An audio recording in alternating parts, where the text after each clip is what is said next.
wamevunja sefu ya kutunzia fedha, imevunjwa kama vile ilikuwa ni majambazi, imepondwa na kuvunjika kabisa.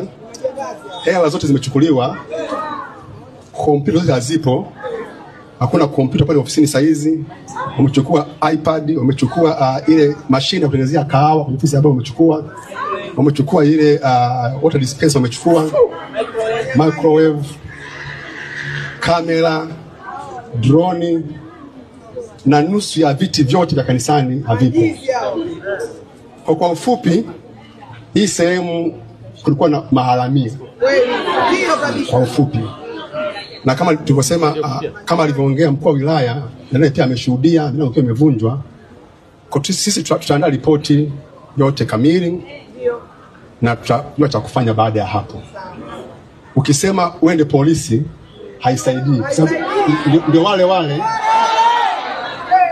Baada ya kanisa la Gwajima kufunguliwa, mmoja kati ya viongozi wa waumini hao aliweza kuzungumza na umma na aliweza kutoa kauli hizo kadhaa, na kama unavyojua serikali iliweza kuingilia kati na kuhitaji watu wawe